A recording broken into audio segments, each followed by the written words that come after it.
by March of 2024, through a slew of crazy events of people, VCs wanting to buy ZynCoin, ZynCoin goes from more or less $1 million market cap, a little shy of that, to $150 million market cap. My position that was $5,000 or $6,000 was now worth $14 million. So 2021 me, that was all excited about $250,000 in my account, and I watched it go to zero. I was beside myself. I couldn't believe it was happening. Hey everybody, welcome to Unquenchable Fire, episode 2, and I am excited to welcome my dad to the podcast. Hello, how you doing? And we are going to be talking about crypto. We're also going to be talking about my own faith journey through, I guess, the last 8 years of my life, which kind of seems weird to say out loud. It's been a long time since I got into the industry, and it's had a profound effect on my life over the last 8 years. So we're going to spend time talking about that and just how God has worked his will into my life through this crazy journey. So we've got lots to talk about, and it's going to be fun. So let's get started. Well, Cole, thank you for bringing me into this for this interview format. And we were hoping that this might be a way for you to be able to talk like we often do. I've kind of had a front row seat to your journey, and I've heard a lot of the stories, and I enjoy hearing them, and you're a good storyteller. But it's more than a story. It's your life, and it's very impactful it's been very impactful to you and to all those around you. So more generally, I applaud, your efforts with this podcast and encourage you to just keep doing what you're doing. Thanks, Dad. You're really puffing me up here. Well, let's get started then. Sure. Why don't you start? Like you said earlier, 8 years ago is when you got into this. So let's go back in time to your entry in 2017 and tell that story. And then I think up to the point where in 2021, there's a bull market. Maybe that's our first segment. First, I want to make a little disclaimer that I'm not here to talk about this in a boastful way. Like, this has been a really crazy ride over the last 8 years. And like you said, you've been a part of it. You've heard the stories, and I've confided a lot in you and the struggle. But none of this is to boast. Like, what I want to get out of this and what I hope people get out of this is to see how God can take something that seems like an addiction or something that's hopeless in your life and turn it around and show his power. And that's why we want to talk about the crypto story, because it's kind of entertaining and there's a lot going on and it affected our lives and family, but also want to have a kind of a separate track too, where we talk about the spiritual journey along the course of these events. So that's my disclaimer. And so to start back in 2017, I was working as a correctional officer in San Francisco in the Bay Area.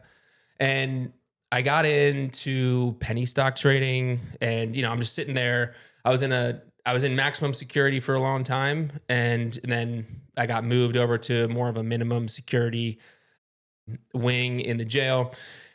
And you have a lot of downtime. The inmates are out kind of moseying around, and they go in, and then you have some downtime on a computer. So I got into, looking up how to invest. I'm a new professional. I'm right out of college, and I'm just like, okay, how does one invest their money? So of course you go right to penny stocks, because that's what most people do. And so I started to get into all these like Discord chats and groups, and just the kind of learning from people online. I probably paid for a couple of those stupid courses that you waste money on.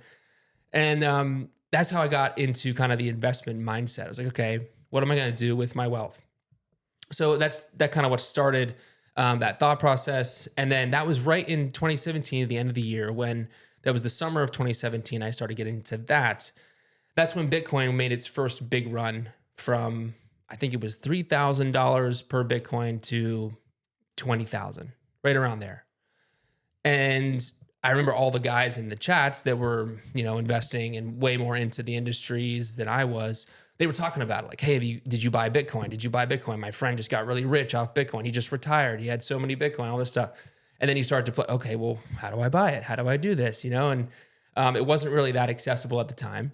So there was an inmate on my housing unit, and I don't remember his real name, but his name on the unit was Fish. I don't remember why, but he was in doing his time in low security unit for like a couple financial crimes, of course, and he was in there for something. I don't remember, but it was mild financial crimes or something like that. But he was walking around when Bitcoin started to go up. He was getting really excited. He had a couple books, Bitcoin books. He was really big into Monero, which is a privacy coin, which doesn't really surprise me considering what he was in for. So he knew that I was into penny stock trading because, you talk to these guys, you let them in a little bit, you don't let them into other stuff in your life, but you talk about things that are going on. Yeah. He was like, "Hey, Kirkpatrick, have you ever heard of Bitcoin?" And I was like, "No, but these guys in these chats I'm in are talking about it." He's like, "Well, I'm making so much money on it. I'm in here making so much money on it." And wasn't kidding. He was paying off other inmates with telephone cards, extra lunches, so that he could get more time on the phones to call his wife or girlfriend on the outside and trade for him because he was making money. He had to sell his stuff, but he was in jail, so he couldn't sell. So he was calling his girlfriend, getting her to sell for him, and he was making millions of dollars while he was in jail. It was kind of hilarious. So he got me interested, which is kind of a weird thing to think about. This inmate got me like, oh, interested. What is this Bitcoin thing? So that's kind of like how it started. So just to summarize at this point, you're in jail getting financial advice from Fish the inmate. Got it. Yeah. Yes, that's how it started. I guess thanks, Fish, if he's out there. So I appreciate it because so that was how it started. And that sent me down the proverbial rabbit hole because then I started actually buying some books. Then I started reading some stuff online. And of course, I was trying to invest in it. I wasn't just trying to invest in Bitcoin. I was buying the other coins back in 2017, the altcoins, which were very few, but they were also going up a lot. And guys in the chats that I were in were like, "Hey, I bought this and I just made 50 grand on this. I just made 20." And I'm like, "All right, how do I do this?" So I, of course, took a few $1,000s and started buying these random cryptocurrencies I didn't know anything about and taking financial advice from complete strangers. And I turned like $5,000 into 25 and then watched it all go back down to zero. And literally watched it go up. And then a couple of days later, it crashed and actually went to zero. So the money that I invested was there, then it was gone. But it wasn't even about the money at the moment. It was like, whoa, like I can see this is kind of like a game. Like an adrenaline rush involved. Right. There was an adrenaline rush. There was like the excitement of trying to find the coins that are going to go up before they do. I mean, that's the addiction of investing, stock picking and all that stuff. So this is over the course of 2017 and 2018 is the difference was I lost a bunch of money, but I stuck around, and I started actually during the bear market when Bitcoin went from 20,000 over the course of a year back down to 3,000. All the people that were talking about in the stock chats that I was in were like, it's a scam. I knew it. This was the exit pump. Like it's gone. It's never coming back. But I was like, there is something to this, like the actual concept of Bitcoin, the hard money, digital gold, limited supply, all these things that people talk about. It's like, I think there's something to that. Now, the other coins I can't speak for, but Bitcoin is legit. So that's when I started kind of continuing down that rabbit hole while everyone else left. So you're married at this time? Yeah. Any kids at this point? Yeah, not in 2017, no, and not for another 2 years after that. So there was a little bit of time there where I was like talking to Sarah about things and like she was curious about it, but also like, who are you talking to on Discord? Like I was like, I'm talking to these guys online. It was just this weird time in life. No doubt. But yeah. So what happened then in 2021 in the bull market? So 2018 goes by. Everybody that was talking about crypto is no longer talking about it. Bitcoin's crashing and it's just accumulating sideways and basically prices doing nothing. So this is when I'm currently a correctional officer at the time. And in I guess that was late 2019 was when I got into recruitment. I started a recruitment job in SaaS, the software industry in the Bay Area. But I still had this passion for crypto stuff. I was still like researching it. I was still looking up coins. I was still kind of like not really trading much, but still just into it. Mm-hmm. So it was kind of this little side hustle, but I was making this big career shift. And then we have our son, and my career takes a big shift from a rather stable recruitment job in the Bay Area to a guy I saw online who ended up becoming my boss and a friend, Rob Payon. He started this recruitment agency for blockchain and crypto. And I was like, well, hey, I've got this passion for crypto and I'm a recruiter. I got out of corrections. I became a recruiter and I was doing that job and enjoying it. And so I was like, hey, let me attend this guy's webinar. And so I did. And he was talking on this webinar on LinkedIn to like 12 people. And I was one of them. And I listened to what he was saying. I thought, he's a smart guy. This is cool. He's at the ground floor doing something interesting. It was just him. And so I asked a question at the end, kind of typed in. I was like, hey, are you hiring by chance? Are you hiring? And he ended up messaging me after and was like, hey, we should have a chat. So that started my professional jump into crypto. So alongside the side hustle that I was doing, this was the big leap, and we had our first son, and this was March of 2020, right when COVID hit. So I take the job in March 2020, COVID hits, Sarah gets laid off, and now I joined this company with one person in a seemingly very unstable industry and job, and my wife's out of a job and we have a child. So I'm like, this is a little peculiar. Right. You're kind of surrounded by risk, right? Yeah. Your interest in crypto, but also kind of your life at the moment. There's a lot of risk involved. Yeah. Like corrections was an extremely stable career. And I was going to be a police officer. God had other plans once I met Sarah. And, it just went from low risk to high risk. So what did I do? I took the risk up a notch and took my retirement from the sheriff's office. And I forget what the penalty is for like taking your money out of your retirement early. But I had probably like 30%. It was like 30 some percent. Yeah.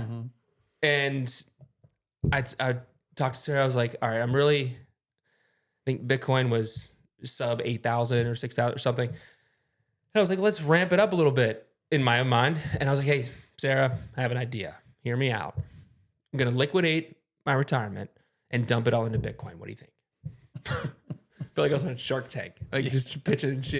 She's incredible. And she has been with me this whole time. Like she just trusts me and we trust each other. And I don't know, for better or for worse, she was like, okay, you've done your research. You have committed to this. You're passionate about it.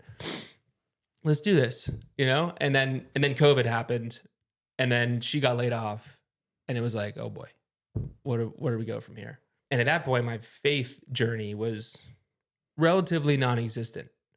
It was very lukewarm. It was very like we attended church on Sunday, and that was kind of it.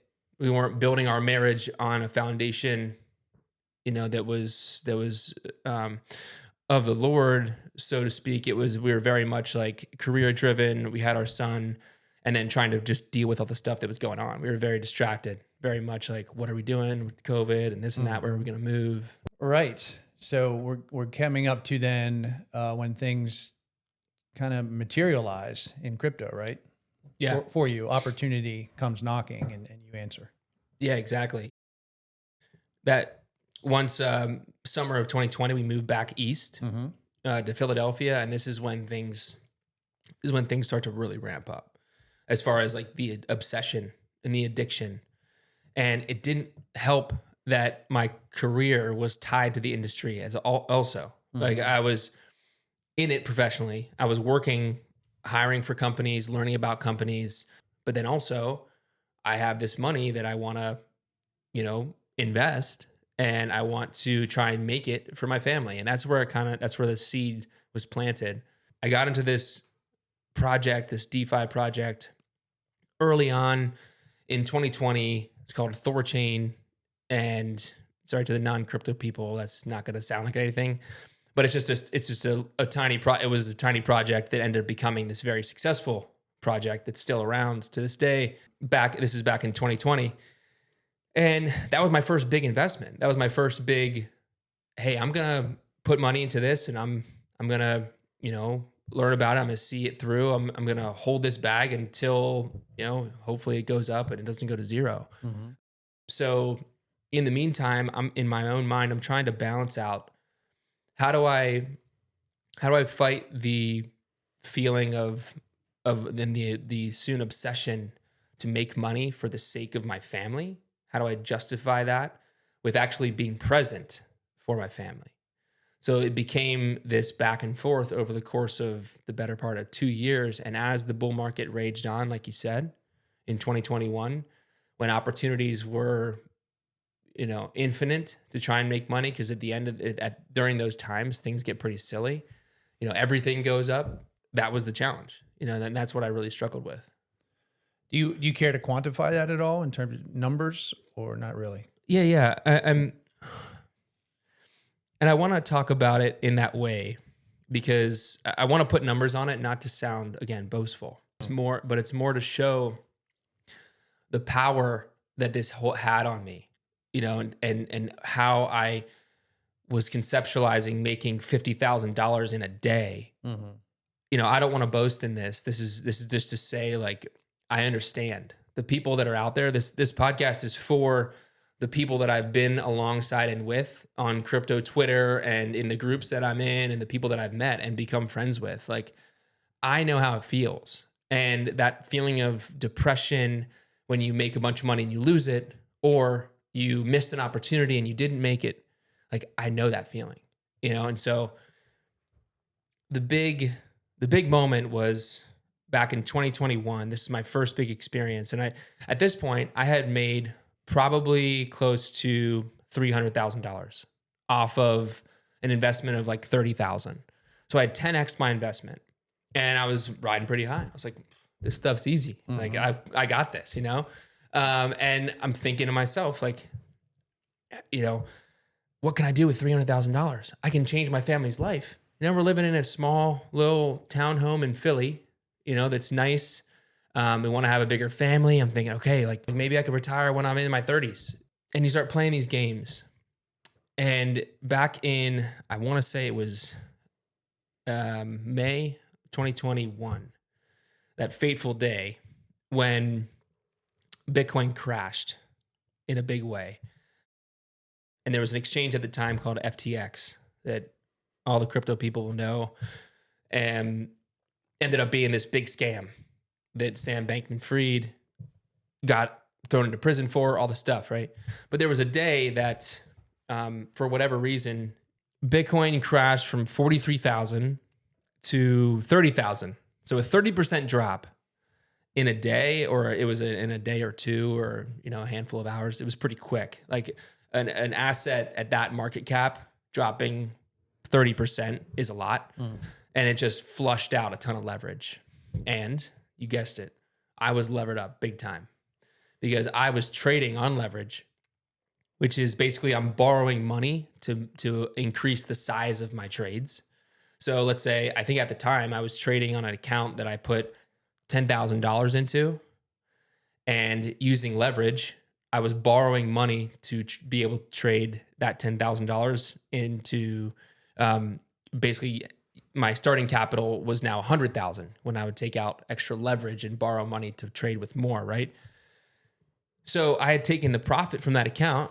I made $10,000, turned that into 250,000. $250,000 was in my account, and it was just sitting there. So again, my pride starts to puff up big time. I'm like, hey, I'm crushing it. Like, you're going to change your family's life. The obsession started to increase with every dollar that went up. It was, keep going. You're doing this for your family. I'm not buying nice cars. I'm not flaunting it. We don't have a mansion. It's like, I'm trying to justify it by saying this is for my kids. This is for me, this, like, and my wife to like have a good life. I don't need a Ferrari. You know, I don't need a giant pool with a yacht. It's more like I was being tricked because that wasn't the real reason I was doing it. That's just what I was telling myself. Right. And my pride was taking over. That fateful day when Bitcoin crashed, I had an open leverage trade going.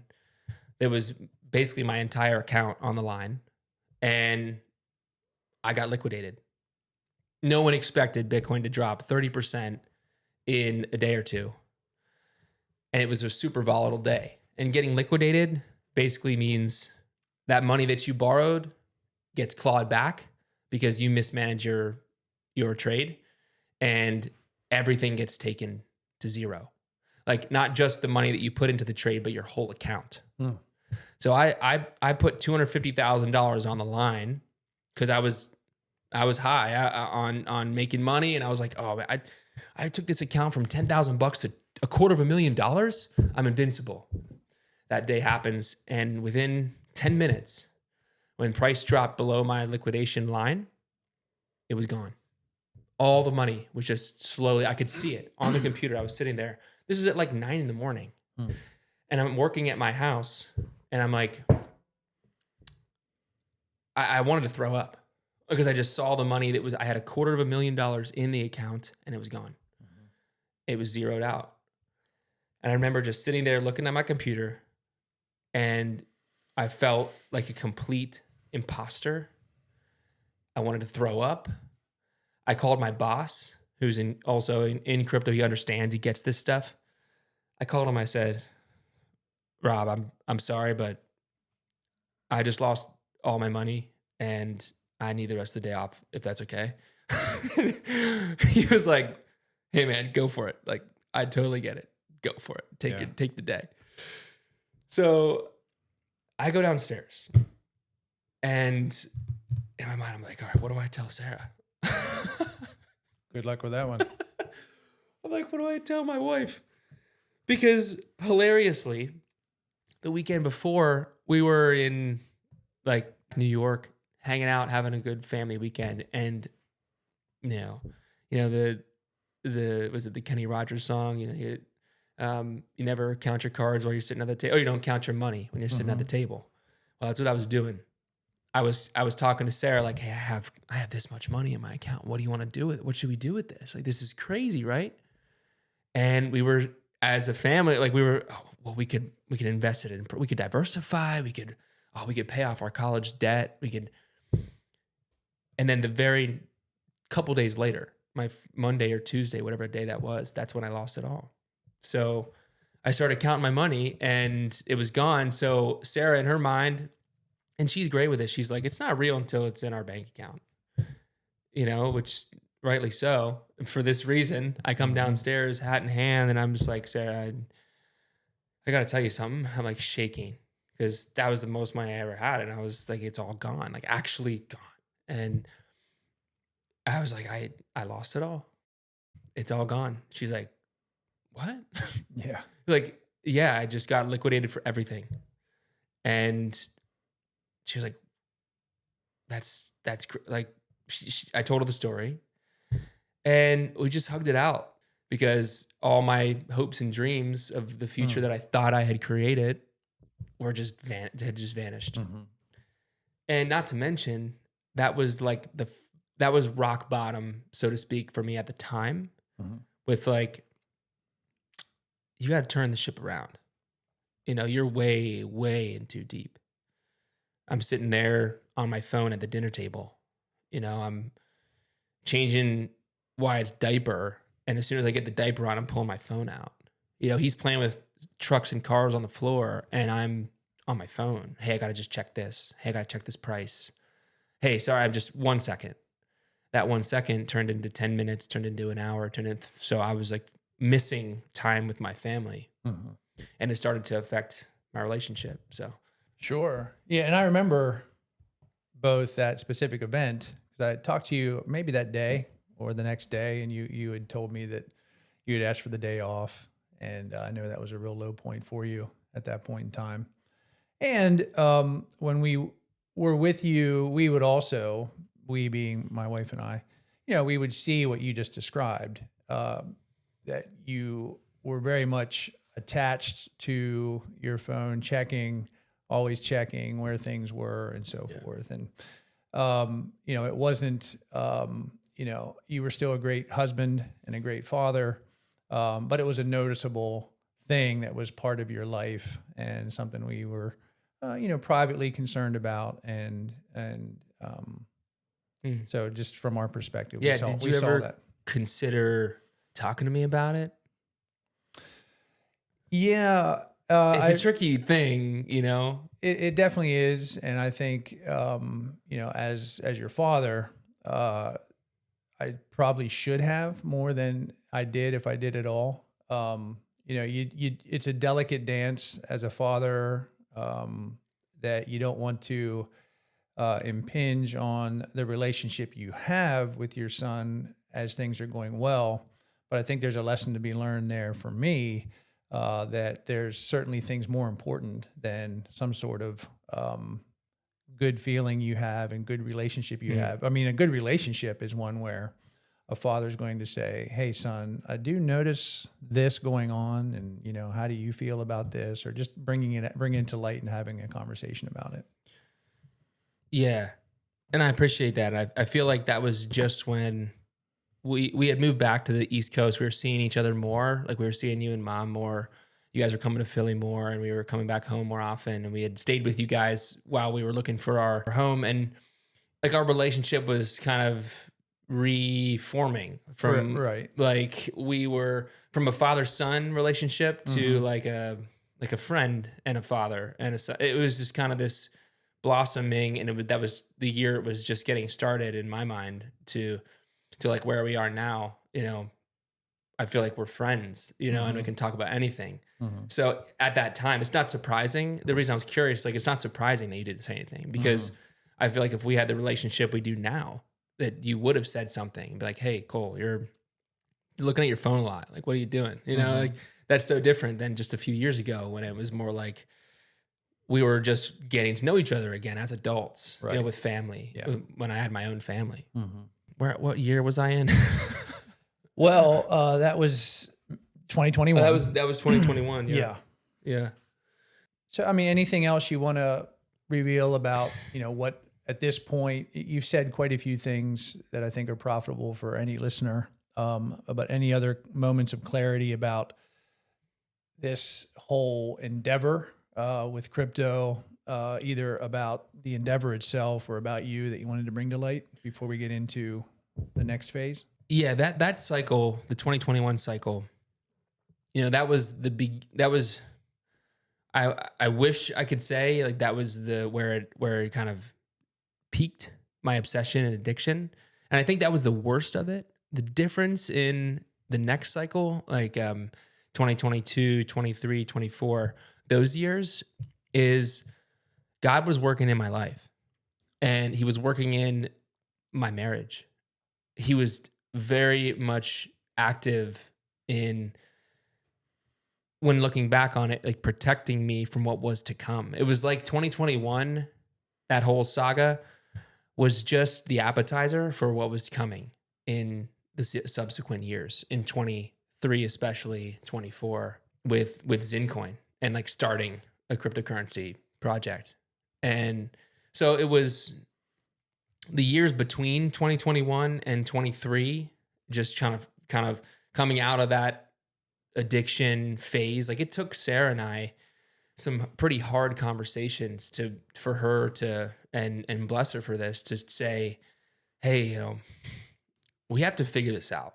If you're going to be working professionally in the industry, and you're going to be trading and investing, and you're going to be trying to be a father and a husband, there's an imbalance here."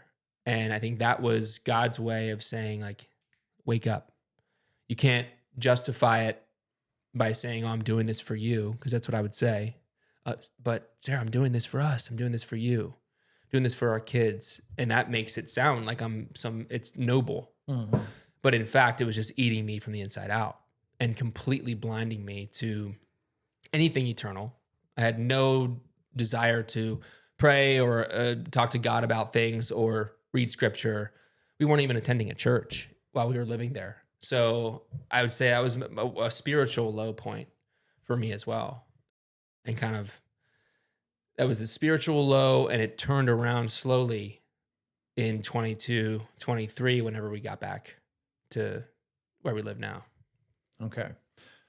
All right. So that might be the segue then to the next phase.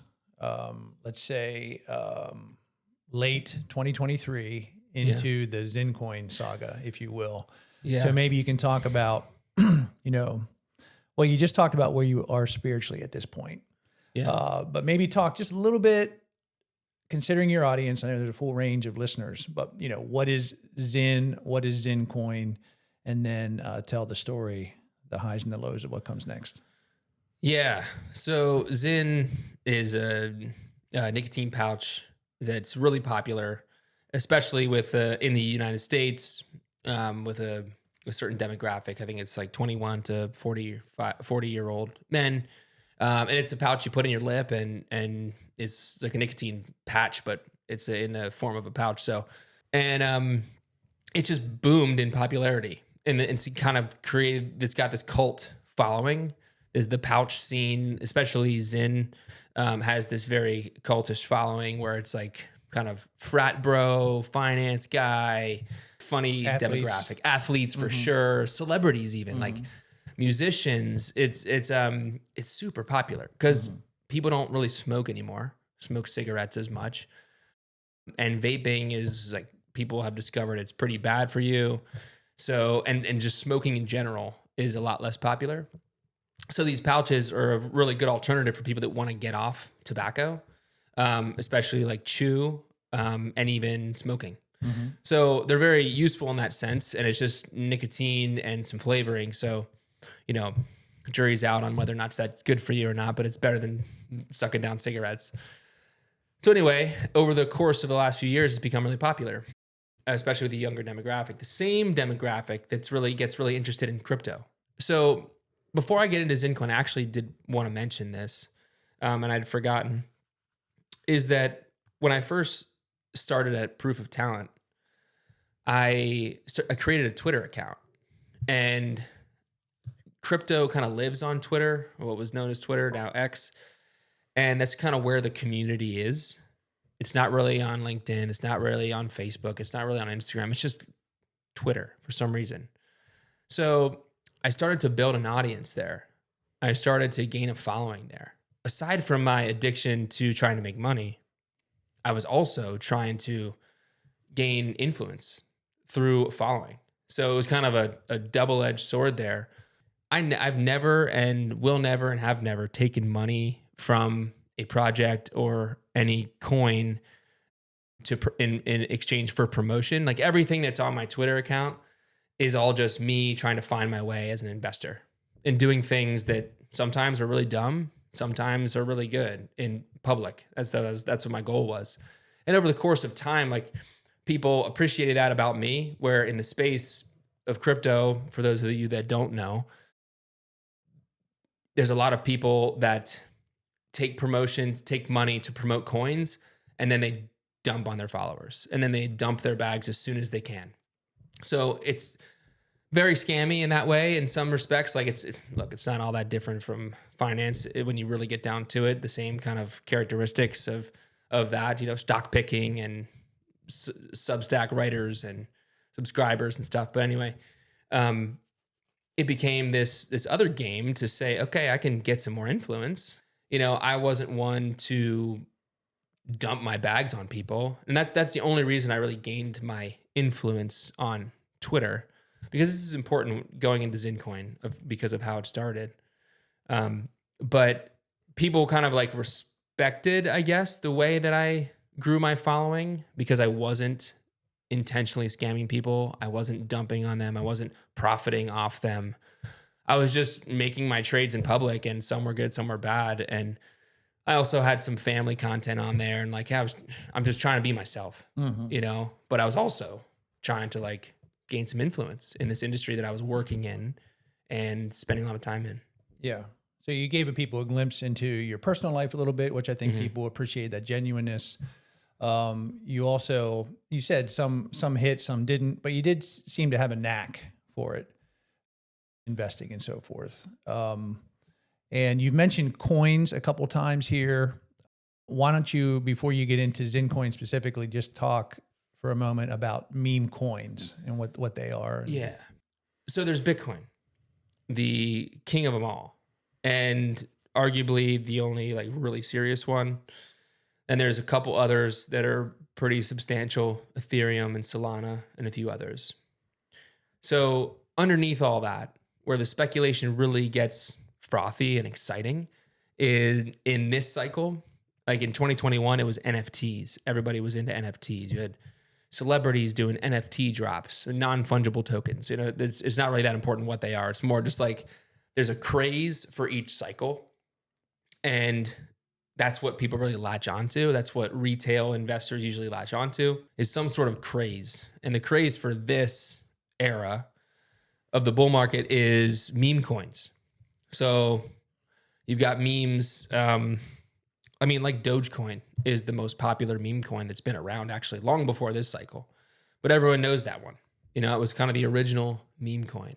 And there's other memes. There's memes about presidents. There's memes about cultural and societal things. Pepe the Frog is a meme. There's Reddit memes. There's celebrity ones. There's all sorts of different, you name it, it's probably been tokenized. So the interesting thing I think for the layman to think about is like anyone can create these coins. Like there's not something you have to file. This is an open block. Their blockchains are completely public and open. Anyone can access them from an internet connection. And if you want to create a coin, you can do it instantly. Literally, you can do it very cheaply and just about instantly with under 3 minutes. You can go onto the Solana blockchain, which is really fast, and you can just create a meme coin. You set the supply, and it goes out there, and that's it. You can choose to do whatever you want with it. You can buy a bunch of it really early and hold it, and then dump on people. Like there's really endless options for you. So it's the Wild West. Absolutely. The Wild West of investing, like the last place in all of finance, in my opinion, where it's really like this, I wouldn't even say free, but kind of free, the Wild West, like you say. Anyone can do things and people just do things. And more often than not, people lose a lot of money and one or two people make a lot, right? So this was happening in 2023. And there have been a couple big meme coins that had really emerged in 23. And toward the end of the year, with the presidential election coming up, someone made a Joe Biden token, just kind of like making fun of Joe Biden. I can't even call him his real name anymore, Joe Biden. And it was just a cartoon of him. And then that went to, I don't even remember what market cap it went to, but it was in the hundreds of millions. And there was a Trump coin. There was you name it, person that was running for office, there was a meme coin attached to them. And people could speculate on the chance of success that they were going to have in the upcoming election. So it's this weird, like free market way for the market to decide like who's going to win an election or who's doing well or who's not. So that was interesting, but that was more like focused on politics. What I discovered through talking with my brother-in-law over Thanksgiving was that, hey, like people are trading meme coins around politics or old Reddit memes. Like, why not start a coin around like a culture? Like there were a couple culture coins at the time, but it hadn't really become this kind of cornerstone of the meme coin world yet. Because, you have a pretty ravenous culture of people. They're going to be attracted to this coin because they're interested in the product or the thing. And so it makes sense, right? It's just kind of like a no-brainer. So me and my brother-in-law are sitting there at Thanksgiving in 2023, and we're trading crypto. We're trying to invest. And again, like I'm pretty deep in it, but I'm trying to start to fight it a little bit. When ZynCoin happened, it was like I said before, this was the big show. Like this was when I thought my addiction and obsession had peaked and the stress in my life had peaked in 21, that was nothing compared to what was about to happen in 23 and 24. So Thanksgiving, my brother-in-law and I are sitting there and like, hey, there's this big culture around this nicotine pouch. Like, let's launch a meme coin. And we had no idea what we were doing. But like I said before, it's easy for anyone to do it. So we figured it out in a couple of days, and over a Zoom call, we launched it. We just sent it out there. We set the supply and to what made sense at the time other coins had, and we just launched it. And we're like, this is cool. We just launched a meme coin, and we thought it was all just innocent, and we didn't have like a marketing plan. We didn't have anything. We just thought it was more funny than anything. So I tweet out, and I would buy some of it, a couple $100 here, $1,000 into this coin that probably going to go to zero, but it's cool. We launched it, and I tweeted it out. At that point, I think I had a few thousand followers on X. I had built up an audience, like I said before. It might have been closer to 7,000 or 8,000 people because I had been in the industry for going on 7 years at the time. I tweet out, hey, I launched ZynCoin, and wrote this big thread about it, why I thought it was interesting based on current kind of meme coin market. And the thread goes pretty viral. Like, a lot of people that just thought it was cool like me and funny like me started buying it. And it started going up, and it started going up and up and up and up. And then it calmed back down.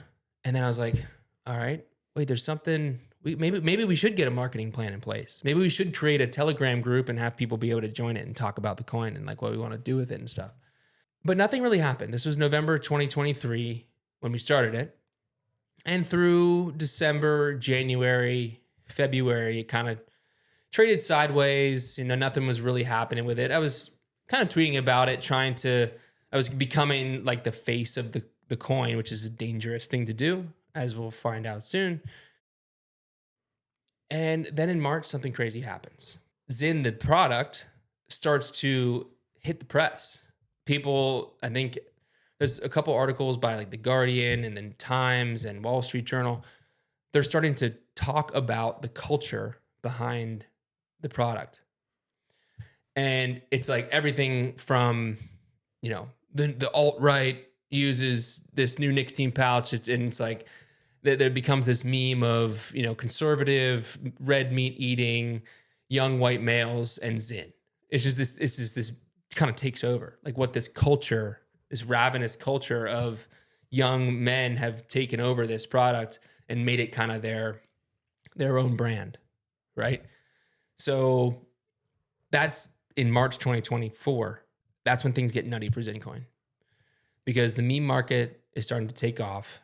People are starting to see like there's money to be made here. There's interesting tokens. There's culture coins like ZynCoin had become one of the premier culture coins alongside like Trump coin, for example, and others. So my position in Zyn before March 2024 was worth, I don't know, $5,000-$6,000. And again, I was expecting to lose it all. I wasn't expecting it to go anywhere. By March of 2024, through a slew of crazy events of people, VCs wanting to buy ZynCoin, big influencers on Twitter wanting to buy ZynCoin, coming to me to try and get good deals and stuff, and like coming to the community, joining the chats and trying to hype it up on their own through their own influence. ZynCoin goes from more or less $1 million market cap, a little shy of that, to $150 million market cap. To the layman, that doesn't mean a whole lot, but that is an insane growth from November to March, essentially zero to $150 million market cap. Like, for example, my position that was $5,000 or $6,000 was now worth $14 million. 14 million. 14 million. So 2021 me, it was all excited about $250,000. in my account and I watched it go to zero, I was beside myself. I couldn't believe it was happening. $14 million. And the thing about investing and these hype cycles, the emotions, like there's this primal emotion that comes over you when you're making money like this and you think that it's just going to keep going. Your greed starts to take over. And I don't know, do you remember that time in March? Like, you remember that time of when the price was going up and that feeling? Oh, absolutely. Because you had brought us into it and kind of kept us in the fold, so to speak, as far as what's going on. And it was just exciting to see number go up, as they say. Very much so. Yeah. Yeah. And that's true. Like I forgot about that. Like you guys, a bunch of my family, friends had all invested in this because it was just like this thing made by me and my brother-in-law, but it was a novelty, at the time. And that's why it was cool to like, hey, Dad, I made this cryptocurrency. That's cool. Do you want some?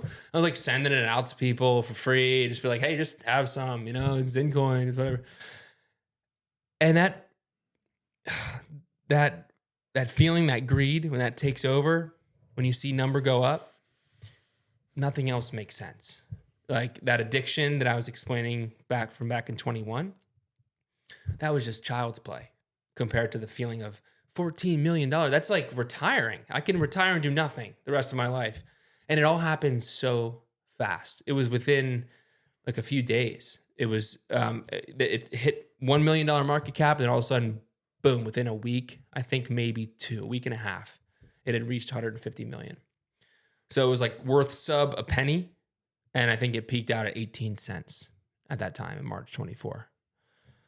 So the thing is, the story doesn't have like some great ending for like the ZynCoin. Yeah, I don't have $14 million. I basically round tripped that. So what that means is, and it's hard because again, if you're not in crypto, it's hard to fathom having $14 million. I didn't really have it, but it was just what the number on there said. Like it just, things come and go so fast and your emotions take over. And like Sarah always said, it's not real until it's in your bank account. And that rang true for this because no, I didn't sell all that. I didn't make all that money because my greed took over and I thought I could go higher.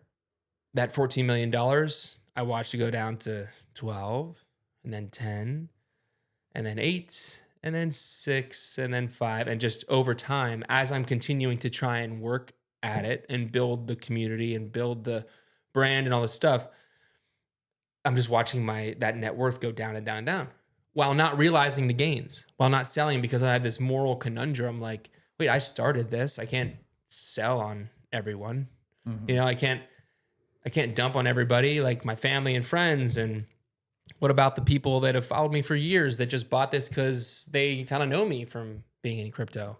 So it's just this moral conundrum that continued to follow me through the next almost 2 years. So I just watched that go down. The ZynCoin that I did take off a little bit, I ended up reinvesting all that anyway on the way down.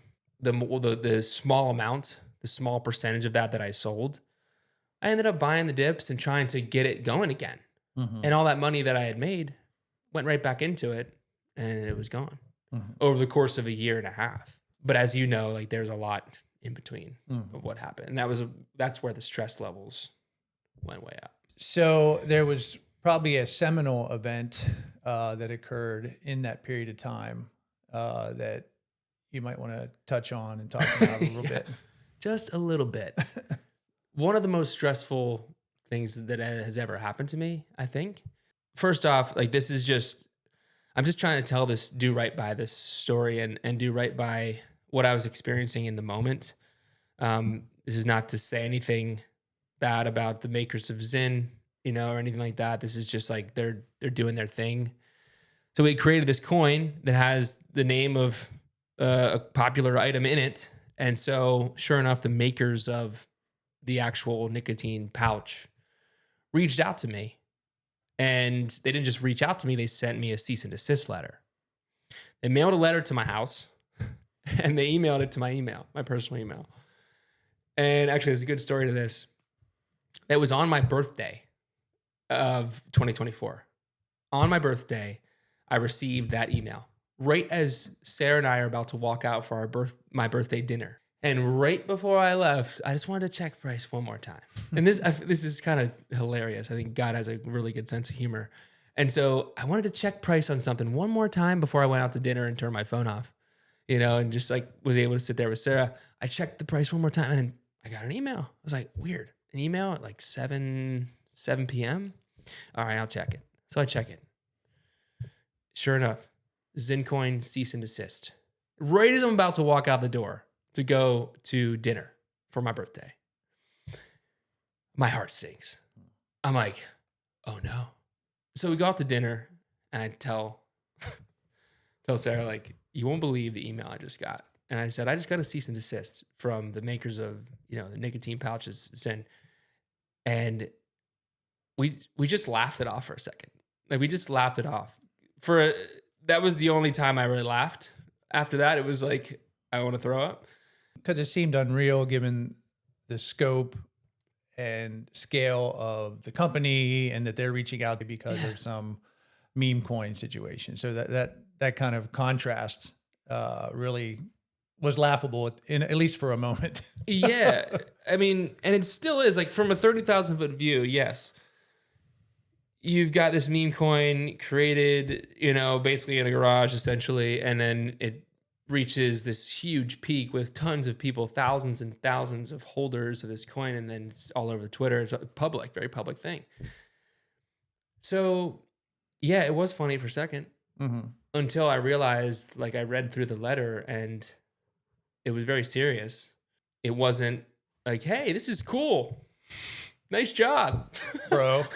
Yeah, you want to come in, meet the board, and we're thinking about launching this, on our blockchain department. In fact, it was pretty strongly worded, but it was professional, and it was like, hey, we've noticed this, and we think it's in violation of our trademark, and in so many words or whatever they said, and I was like, I don't know what to do here. I don't know any lawyers, but I feel like I had to get one. So anyway, the next 3 months were abysmal. Number one, because ZynCoin was dropping. My net worth in this coin was tumbling. That $14 million is now cut in half, and I'm still not realizing anything. And that continued to go down. Everyone wants the price to go up again, and I'm the face of it. Do I fight this? Do I actually get a lawyer and say, actually, no, I don't think we're in the wrong here? Or do I just say, okay, fine, screw it, and sell the rest and it goes to zero and I log off forever? Couldn't do that because that's just not my style, who I am. And also, like, I started this with my brother-in-law. There was a great community of people. And there's a bunch of guys that are in this group that I've met through the years. Like, we're kind of like, we're friends, and I couldn't just sell it and close the book on it. So I decided, like, okay, let's get a lawyer. Pause on that for a second. At the time, God had been working. God had been kind of, refining me in a way that I didn't really understand until after the fact. All that stuff that I went through in 2021 felt like a test for what was now currently happening in 24. Stress levels were insanely high. But this time around, Sarah and I were talking. I was talking to you. I was talking to my friends that understood crypto, which is like 2 people. I was talking to my brother. I was talking to people. I wasn't just dealing with it all myself. And I wouldn't go as far to say that I was like really strong in my faith. Even like I was, like, when it came to crypto, I felt like crypto was just like, God wasn't interested in this crypto thing that I was doing. It was more like, okay, I'm in a Bible study. I'm going to church. Like, I feel like I'm working on my heart and my soul. But like this crypto thing on the side is way crazy. And God isn't really like involved in this as much. And I can kind of keep this off to the side, but focus on my heart and stuff when I'm in Bible study and when I'm talking to Sarah sometimes and when I'm, just kind of keep it separate. But that didn't work and doesn't work. And that's what it took me basically a year to realize that it can't just put God in a box and expect him to only be a part of some of your life. You have to give it all to him. And I wasn't giving this to him because I thought I can fix this. I can save this. I can mend this so that I can get price back up again. And I don't want to take that to God. It felt kind of gross. It felt kind of weird. Be like, God, what do I do with this meme coin? Weird feeling. So you're starting to experience a change in your outlook on all this, and you've identified the means by which that's happening is you're opening up more to people around you. You mentioned that, you're spending more time thinking about spiritual things, going to church, in a Bible study. And those are all the means by which there's this internal change taking shape within you in terms of your perspective about ZynCoin, about crypto, about your life. Yeah. And there was kind of this seminal moment with some friends of ours that we had our first Bible study meeting that we decided to do with them. It was a testimony night. And we'd never done this before. We'd never shared our testimony like this. I certainly hadn't shared the really deep stuff with anyone other than my family and Sarah. And so what that did is, and it's funny, I even held back a little bit on that testimony night, which I wish I hadn't. But I told a lot of the pain and struggles that I had felt through life, through high school, the sin that I dealt with, the addiction I had dealt with before even all this crypto stuff. And that was more what that was about. But I still didn't bring crypto into the conversation. I was dealing with all of this cease and desist, greed, meme coins. That was all happening while I was in this Bible study, while I was going to church, and my faith was getting all turned around. God was doing stuff. The Spirit was working, but I still wouldn't let anyone into this part of my life, including God. I wouldn't let him in. And over time, this isn't just a use God when you feel like you need him kind of relationship. This is like, you can't do it on your own. You need him. You can only be fulfilled through a relationship with Jesus. So why aren't you letting me in? And once that floodgate opened, that was the game changer. That's when all this stuff started to become priority number 2 or 3 or 4 or 5. And my family, my relationship with Sarah, and my faith started to creep up that ladder when it was crypto at the top always. And that started to come down and down and down because I was communing with other believers and our souls were being refreshed and filled in a way that I'd never experienced. And, during that time, Sarah and I experienced a miscarriage. And that was a really challenging thing to go through. It made crypto feel pretty small. But at the same time, I still couldn't let go of the crypto stuff. Like, we were both grieving, Sarah and I, in a certain way individually, but I was in the middle of this cease and desist. I was in the middle of a legal battle. I was in the middle of being the face of this meme coin that was taking over me, and I was getting all the questions. But I kept going back to it, even in the midst of what we were going through personally.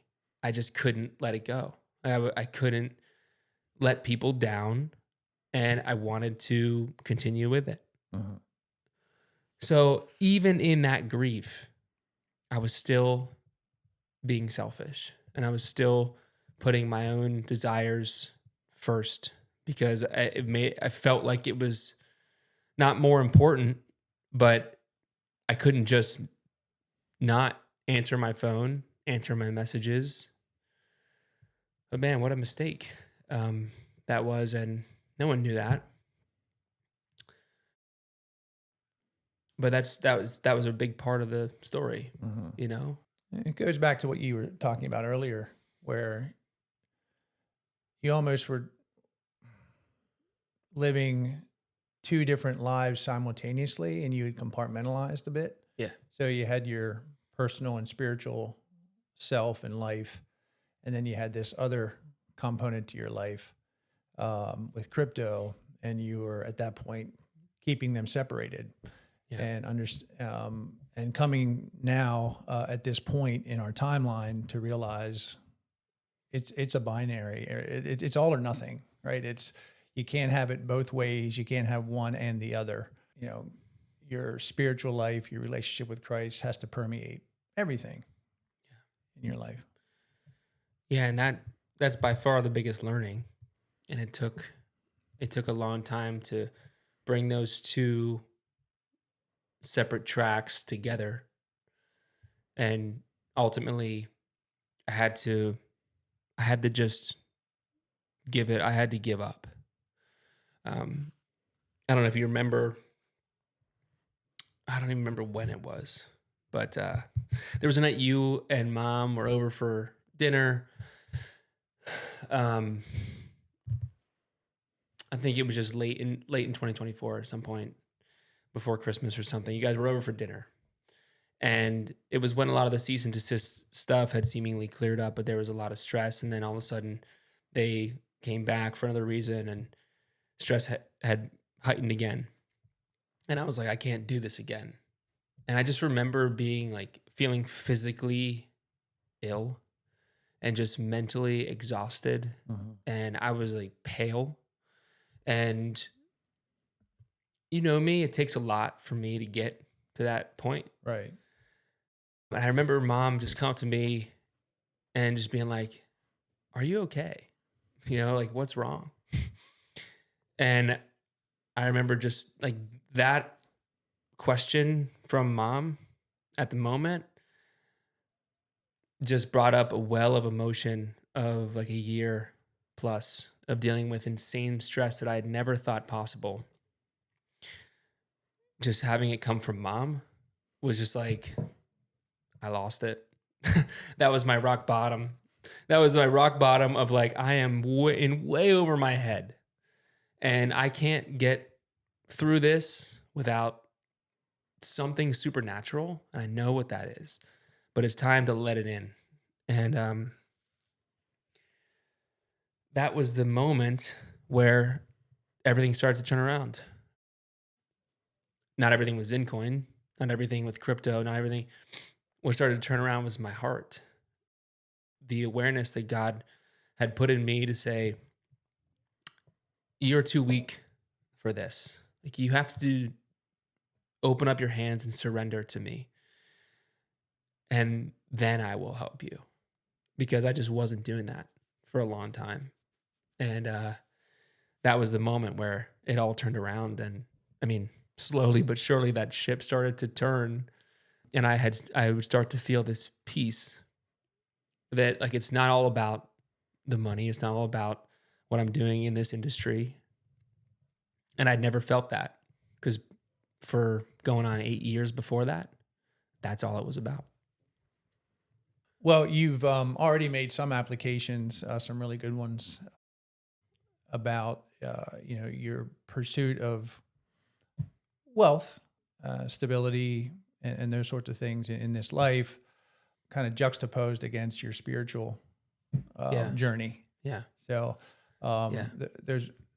and is there anything else you want to add by way of application in terms of? What I want to know is what was this like from your standpoint?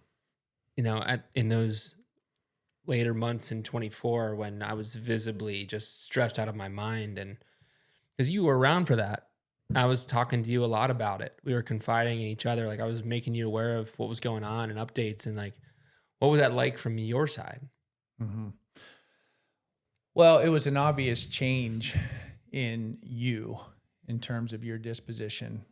And, there was an element of where you were exposed in terms of, like you said, it takes a lot to affect you. You're very resilient.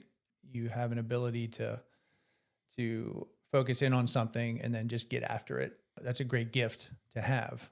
But at this point, there was some real tenderness and some brokenness.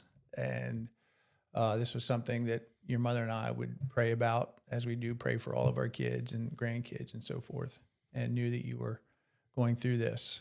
So that's certainly what I saw, what we saw, and we're there to support you and Sarah through that. Mm-hmm. Yeah. These uncharted waters are so strange to be in crypto specifically, almost, because like you don't understand it, the for lack of a better term, just strangeness of the industry, unless you're in it. And aside from the people that I work with and like 3 other people, no one gets it. And these things weigh on you emotionally, and there's no outlet. There was no outlet for me for many years, even though I'm happily married and I have great family, great friends, but I just wasn't letting anyone in. It took years to even let Sarah in some ways, to the dark side of crypto in my heart. And it took the greed to be manifesting it physically, like in my demeanor, for her to be like, hey, and you as well, you saw it too. So thankfully, God was graceful, and he kept me from going to places I very well could have gone, after mentally having gone through what I went through. I've seen people write threads on Twitter about losing just as much, more or less money than that, significant amount of money, and they're suicidal. They're in deep depression. And I've been in deep depression because of this over the years. Just hide it. And so this is part of this story, is to just, for the people out there right now that are struggling with the mistakes that they've made and the amount of importance they put on investing and making money and making it, retiring or being able to buy whatever you want, financial freedom. I've been there, and it's a really dark place because it never fulfills you. And it's cliche. People say that all the time about money. Mm-hmm. But there's a reason that scripture says that money is the root of all evil. It doesn't say money is evil. Money is the root of all evil, because what it produces, if it becomes the center of your life, is an excessive amount of addiction and pride that gets in the way of everything. Mm-hmm. Your relationships and your family. And I know there's people out there that have felt this exact same thing, where you just can't put it down. And you need supernatural help, and you need to surrender. And that is what I have learned, and I still am learning and still struggle with to this day. But I know that I can't do it on my own. Well, that's why the Bible certainly talks about the camel trying to get through the eye of the needle, which, if you don't know the context, it sounds like an impossible task. Mm-hmm. But the eye of the needle being just a very narrow gate for a camel to maneuver through logistically. Yeah. So it's possible, but it just becomes harder and harder to navigate life when your riches, the more wealthy you are, become the focus, and because they obscure everything else. And what is a wide open gate in terms of opportunity in your life to do so many other things becomes one-dimensional. Mm-hmm. Yeah. It's been this miraculous 180, it feels like. Going from, this was my life, my profession, this is everything I cared about, still justifying it like I'm setting my family up for this successful life, to now, through the power of the Holy Spirit, I just want to focus on the eternal way more. I want to pour into things and people in my life that are eternal in nature, and thinking about the soul first. Because if you believe the Bible, you know that this is not the end. And the things that we do in this life aren't going to matter. in as far as like the material things. Everything you own now is going to either rust out or it's going to end up in a garage sale when you die. Like, you cannot take it with you. People hear that so often that it kind of becomes numbing. They're like, oh, of course, like everyone says you can't take it with you. It's just become this saying. But what you can take with you is your soul. And that's the whole inspiration for this podcast is I have experienced this unquenchable fire and desire to put the things of this world aside and want to talk about the spiritual and the eternal way more. Because I look in my kids' eyes, my wife's eyes, I look in the eyes of my friends and family members, and they all have a soul. And if I can be a shining light to them as I've been commissioned by Jesus, then and he can work in their hearts, then that is what it's all about. That's what I care about. There have been a lot of other people out there that have given up a whole lot more than me to go on that journey and try and complete that commission. So that's a humbling thought, but I want to do what I can. And I ask the Lord to work through me and through this for the people out there that just need some hope. There is hope. Yeah. And I mentioned earlier, front row seat to your life as your father. It is very obvious. And I know you're not doing this for a feather in your cap, but it is very obvious that there is a change in your life, in your focus, in your purpose, as you've described, you wanting to be. And that's very noticeable that you're trying to be that person. Yeah, I'm trying, and that effort is what I hope this reaches someone that needs it. For the crypto people that watch this and understand the ins and outs of these emotions, I would love to talk to you, and I'd love to chat about things. And I've already talked to a few guys that I've known for many years. It's been really special. Reach out to me and notice the transformation and notice just the difference in my public persona, because they don't know my heart, like my family does. But like, hey, what is this that you're tweeting about? Like, what are you talking about on this podcast? What books can you recommend? I'm just getting these questions that I never got before because I've never positioned myself publicly in this way. And now God is opening up doors for me to talk to people about having a relationship with him. And it's pretty awesome. It's cool. And it's strange because it's new for me to do that, but it's very filling. So in wrapping up this saga, this insane journey, I want to read Luke 12:21. Jesus is giving warnings and encouragements. And then he talks about the parable of the rich fool. Let me just give a quick breakdown on the parable of the rich fool, because this as I began to look at scripture, obviously my mind, having grown up in a Christian home, going to Christian school, like I know the Bible pretty well and knew this story. The story was in the back of my mind, and there's two different stories of a rich young man, rich young fool, where the first one is a rich young man comes up to Jesus and he's like, hey, Jesus, what do I have to do to follow you and be a disciple? And this young man's really wealthy.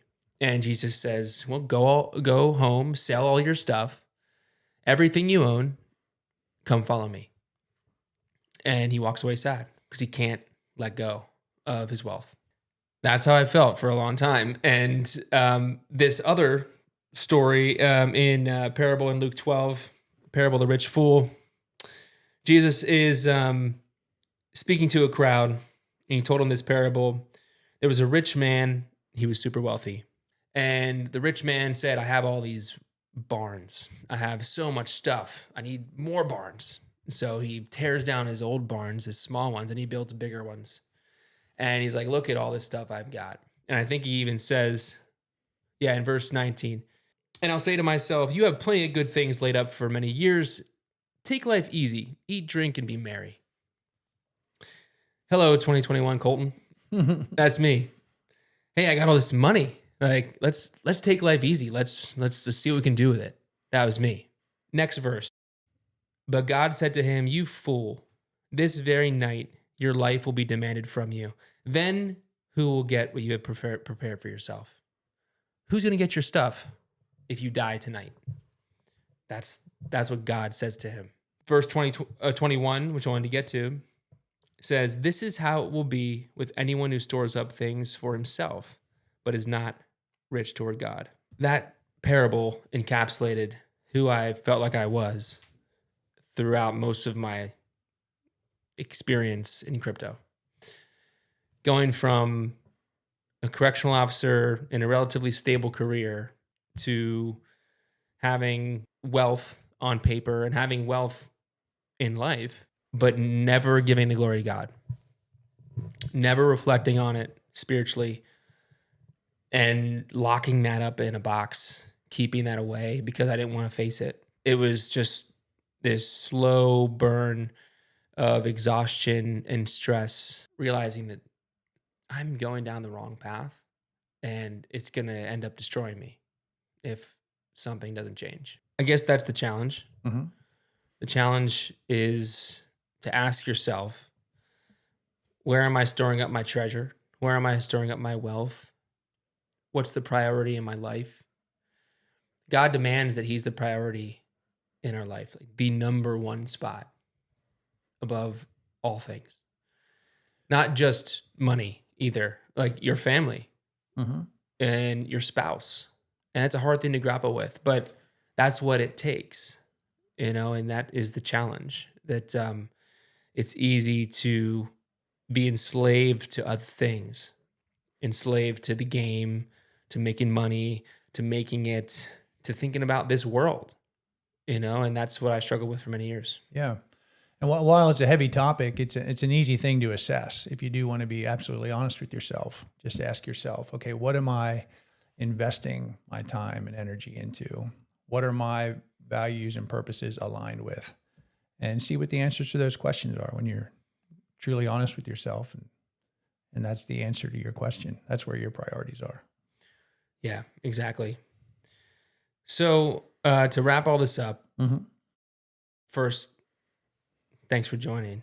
This has been fun. Yeah. To talk about this with you in this format and just kind of put together a lot of conversations and things and stories that we've told and shared over the years. But I really want this to glorify God. I really, really do. I don't want this to be boastful. I want people, anyone that's listening to this that has questions or gets something out of this, to reach out and let's talk.